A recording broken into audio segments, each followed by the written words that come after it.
Olá, Jairo. Olá, Tiago. Que bom que temos esse tempo para poder discutir um pouco através dessas perguntas e respostas sobre o tema do papel da mulher ou o tema da mulher bíblica, né? Como ser e ter mulher bíblica. Como nós temos discutido em outras esferas, não somente dos homens, não é? E também temos a oportunidade de falar sobre a questão dos filhos. Isto toca todas as esferas, não é? A igreja, a sociedade no geral, onde ela está inserida, a família, não é? E eu gostava de começar este tempo contigo fazendo esta seguinte pergunta. Vemos na narrativa de Gênesis, relacionada ao homem, que Deus deu um papel específico ao homem, não é? Nós vemos que a sua função está ligada à sua responsabilidade de cultivar e guardar, não é? Por causa do tema que estamos a tratar, que é a mulher bíblica, eu pergunto-te se foi designada alguma função para a mulher ainda aí, nesse padrão perfeito de Deus. O homem recebe a função de cultivar e guardar. E a mulher, que função recebe? Não é? Vimos que cultivar e guardar para o homem é algo que estende-se ao longo de toda a Escritura. Para a mulher, se ela recebeu isto, também se estende. Como poder encaixar a responsabilidade da mulher, o padrão que Deus desenhou para a mulher, ainda já desde Gênesis? É uma excelente pergunta, Tiago.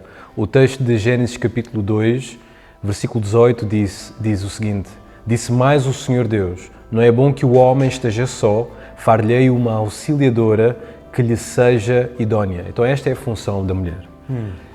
Visto que Adão, e como tu ensinaste, há uns domingos atrás ensinaste bem, que a função de Adão é cultivar e guardar. Esta era a responsabilidade dele no jardim e toda a criação que Deus lhe deu para ser governador. E como Adão estava só, Deus oferece a Adão esta preciosidade que é a sua esposa. E ela tinha uma função muito particular, que era apoiar, que é apoiar Adão na sua tarefa de guardar e na sua tarefa de cultivar. Então ela deveria estar ali a apoiar a família, a apoiar os filhos, para poder assim apoiar Adão na sua missão.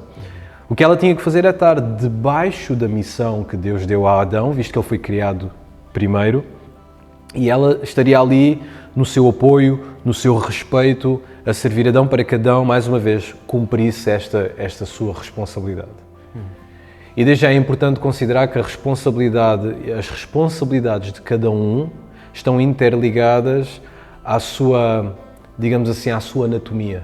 Então Deus criou o homem de tal forma fisicamente para que ele conseguisse exercer estas funções. Ele colocou a mulher com estas características físicas para ela exercer estas funções.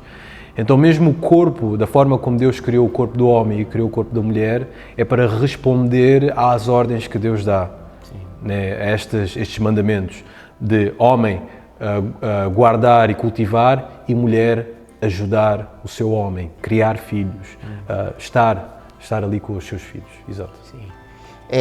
Seguindo um pouco nesse contexto, tu também mencionaste através do texto de 2 Timóteo, capítulo 2, versículos 8 a 15, de que Paulo está a dar a Timóteo instruções ou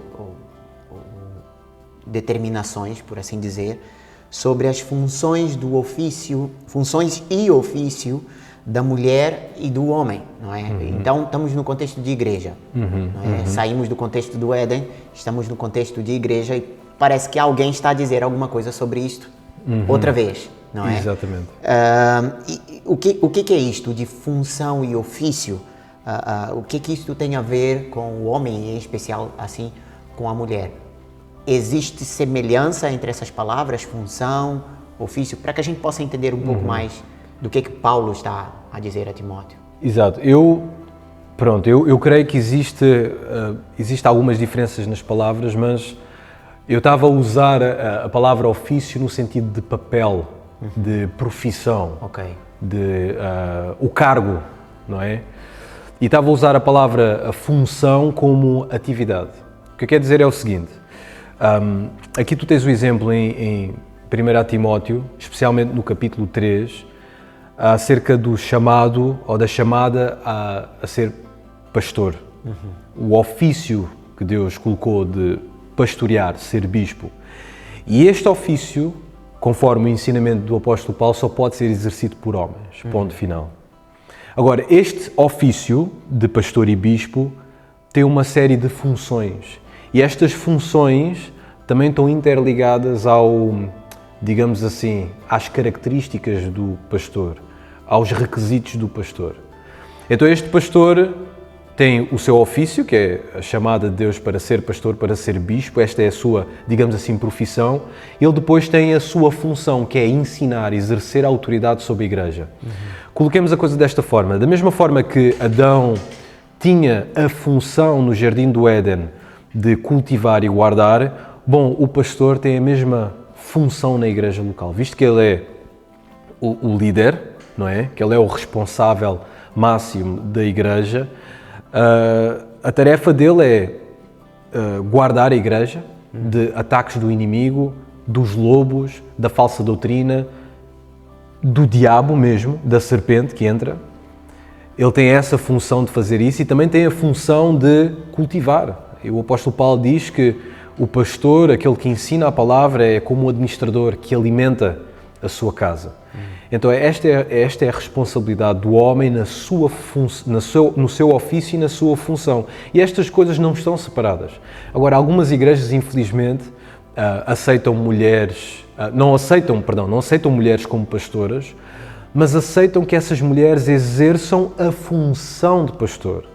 Que elas exerçam a função, do exemplo que eu estava a dar, de guardar e cultivar na igreja local, mas negam o ofício de pastor.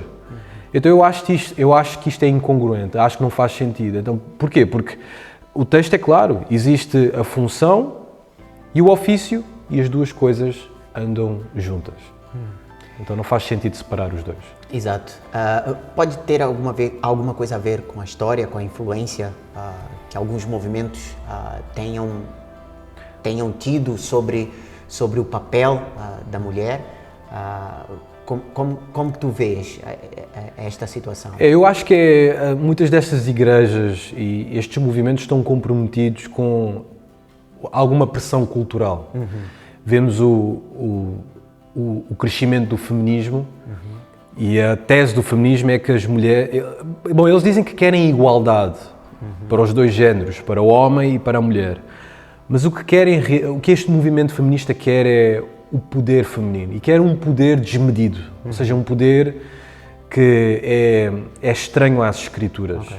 Parece que é o mesmo poder que Satanás oferece a Eva no Jardim do Éden. E eu acho que a igreja já está tão comprometida com a cultura que ensinar sobre submissão, sobre a autoridade masculina, sobre liderança, é impopular para... São temas tabus. É tabu e até ofensivo.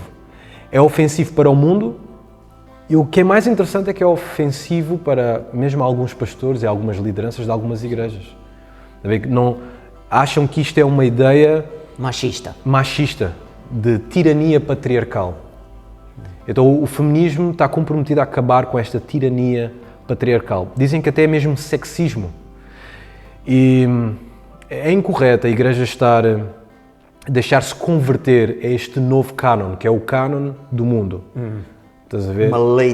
Uma releitura dos princípios bíblicos. Exatamente. Deus diz que o homem tem que ser pastor, só o homem pode ser pastor. Bom, e este outro cânon feminista que está a entrar na igreja diz, não, a mulher também pode ser pastora.